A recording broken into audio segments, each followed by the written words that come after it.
Contract वाली बहू। नरेश की माँ अपने बेटे से मिलने दिल्ली आ रही है। इस बात का पता चलते ही नरेश के दिल में हलचल मच जाती है। नरेश अपनी माँ के स्वागत की तैयारी में लग जाता है। साथ ही उसे डर भी सताने लगता है कि उसकी माँ कहीं अपनी पुरानी जिद पर फिर से बैठ ना जाए। हे भगवान, इस बार बचा लो, अगले साल पक्का माँ की जिद पूरी कर दूंगा। तभी दरवाजे की घंटी बजती है। नरेश दरवाजा खोलता है तो सामने अपने मकान मालिक को देखकर हैरान हो जाता है, क्योंकि उनके साथ एक सुंदर सी लड़की भी थी। अब नमस्ते अंकल, कुछ काम था, मुझे बुला लेते। आपने क्यों कष्ट किया? अरे नहीं नहीं, इसमें कष्ट कैसा, मैं तो बस तुम्हें रीना से मिलवाने आया था। आज से रीना तुम्हारे साथ इसी फ्लैट में रहेगी। अंकल, कोई लड़का फ्लैटमेट नहीं है? एक अनजान लड़की के साथ रहना मेरे लिए थोड़ा अजीब होगा। देखो नरेश, मैं तुम्हें पहले भी बता चुका हूँ कि इस फ्लैट में तुम्हें किसी ना किसी के साथ एडजस्ट करना ही होगा, या फिर तुम अकेले पूरे फ्लैट का किराया दे दो, मैं किसी को नहीं रखूंगा। नरेश अपने मकान मालिक की बात सुन के रीना के साथ रहने के लिए तैयार हो जाता है, पर अंदर ही अंदर उसे ये बात खाने लगती है कि वो अपनी माँ को क्या जवाब देगा जब उसकी माँ रीना के बारे में उसे पूछेगी। दिन बीतने लगते हैं। नरेश और रीना अच्छे दोस्त भी बन जाते हैं, पर अभी भी नरेश अपनी प्रॉब्लम का सलूशन नहीं ढूंढ पाता। एक दिन नरेश बहुत परेशान सा बैठा होता है। तभी रीना उसे पूछती है, क्या हुआ नरेश, तुम काफी परेशान लग रहे हो, सब ठीक तो है ना? हाँ सब ठीक है, बस एक छोटी सी प्रॉब्लम है। वो एक्चुअली 2 दिन बाद मेरी माँ मुझसे मिलने आ रही है। अरे तो इसमें प्रॉब्लम क्या है? ये तो खुशी की बात है। हाँ रीना, बट मेरी माँ एक जिद लेकर बैठ गई है कि मैं शादी कर लूं, पर मैं अभी इस चीज के लिए तैयार नहीं हूँ। ऊपर से जब वो तुम्हें देखेगी तो 100 सवाल करेगी, क्या जवाब दूंगा? अरे इसमें कोई टेंशन वाली बात नहीं है। मेरे पास ना इस प्रॉब्लम का सलूशन है, जिससे ना तुम्हें शादी करनी पड़ेगी और ना ही तुम्हारी माँ मेरे बारे में कुछ पूछेंगी। रीना की बात सुनकर नरेश सोच में डूब जाता है। वो सोचता है कि रीना खुले ख्यालों वाली लड़की है, कहीं माँ को सच बता ना दे। नरेश को सोच में डूबा देखकर रीना कहती है, अरे क्या हुआ, किस सोच में पड़ गए? डोंट वरी, जैसा तुम सोच रहे हो ना वैसे कुछ भी नहीं है। मेरे पास एक प्लान है। मैं कुछ समझ नहीं पा रहा हूँ, कैसा प्लान? मैं समझाती हूँ। हम ना एक कॉन्ट्रैक्ट मैरिज कर लेते हैं। फिलहाल मेरे पास जॉब नहीं है, तो तुम इस रूम का किराया दे देना जब तक तुम्हारी माँ यहाँ रहेंगी, सिर्फ तब तक। और तुम अपनी माँ से कह देना कि मैं तुम्हारी पत्नी हूँ, इससे वो मेरे यहाँ रहने पर कोई सवाल भी नहीं करेंगी। बात तुम्हारी ठीक है, पर माँ से झूठ बोलना, ना ना पापा, मैं ये रिस्क नहीं ले सकता। कोई और आइडिया दो ना तुम। देखो मंजूर हो तो बोलो, वरना सच बता दो, मुझे कोई प्रॉब्लम नहीं है। रीना की बात सुनकर नरेश सोच में डूब जाता है। बहुत सोचने के बाद जब उसे कोई रास्ता नहीं मिलता तो वो रीना के बताए हुए रास्ते पर चलने के लिए तैयार हो जाता है। वो रीना से बात करता है और अपनी माँ की पसंद और नापसंद के बारे में बताता है। रीना भी नरेश की सभी बातों को ध्यान से सुनती है, ताकि कहीं उससे कोई गलती ना हो जाए। आखिर वो दिन भी आ जाता है जब नरेश की माँ उससे मिलने दिल्ली आ जाती है। नरेश अपनी माँ को फ्लैट पर लेकर जाता है।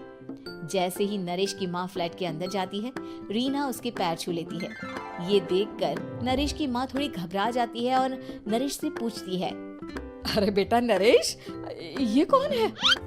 माँ, ये आपकी बहू रीना है।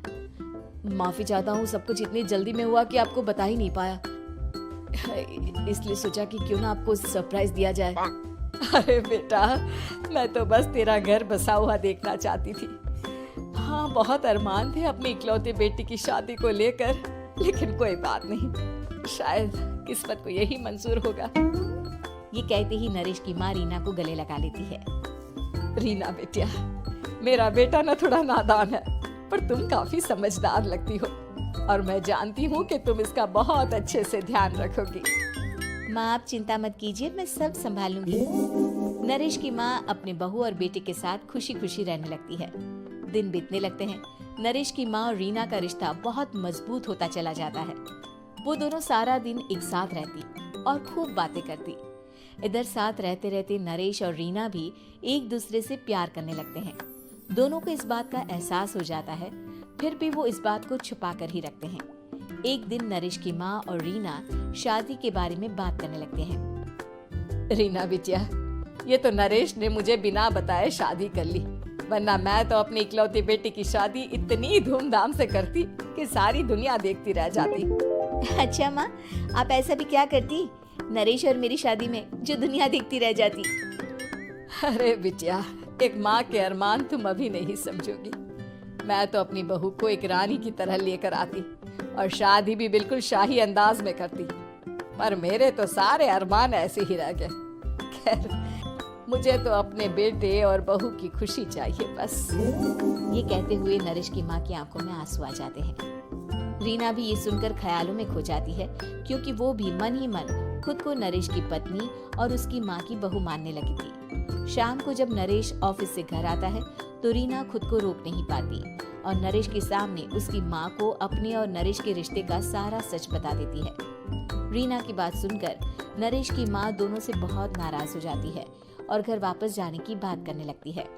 तुम दोनों ने मुझसे सच छुपाकर बहुत ठेस पहुंचाई है मुझे। अब तुम लोगों के साथ नहीं रहना चाहती मैं, कल ही वापस चली जाऊंगी अपने घर। माँ, मुझे माफ कर दो, ये सब मैंने रीना के कहने पर ही किया है, वरना मैं भी आपको कभी ठेस पहुंचाने के बारे में सोच भी नहीं सकता। हाँ माँ, हमने ये सिर्फ आपका दिल रखने के लिए किया, प्लीज हम दोनों को माफ कर दीजिए। तुम दोनों ने मेरे अरमानों के साथ खिलवाड़ किया है, और वैसे भी मुझे अपने बेटे के लिए एक अच्छी लड़की ढूंढनी है, इसलिए मेरा यहाँ से जाना ही बेहतर होगा। माँ की ये बात सुनकर रीना खुद को रोक नहीं पाती। माँ, क्या मैं आपके घर की बहू बनने लायक नहीं हूँ? रीना की बात सुनकर नरेश हैरान रह जाता है। नरेश की माँ भी कुछ समझ नहीं पाती। मैं कुछ समझी नहीं, आखिर तुम कहना क्या चाहती हो? माँ, मैं वो नरेश से बहुत प्यार करती हूँ और साथ ही साथ मैं आपको भी अपनी माँ मान बैठी हूँ। आज जब आपकी बातें सुनी तो खुद को रोक नहीं पाई, इसलिए सारा सच आपको बता दिया। रीना की बात सुनकर नरेश की माँ की आंखों में आंसू आ जाते हैं और वो अपने बेटे नरेश और रीना को गले लगा लेती है। मेरे घर की बहू तो सिर्फ रीना बिटिया ही बनेगी। मैं आज ही तुम दोनों की शादी की तारीख निकलवा दूंगी, बस एक बार तुम्हारे घर वाले मान जाए। उसी दिन रीना के माता पिता भी उनके फ्लैट पर आ जाते हैं। दोनों परिवार आपस में बैठकर बातें करते हैं और शादी के लिए राजी हो जाते हैं। रीना भी कॉन्ट्रैक्ट फाड़ देती है और कहती है, सही मायने में मैं अब बहू बनूंगी, अब तक तो सिर्फ कॉन्ट्रैक्ट वाली बहू थी।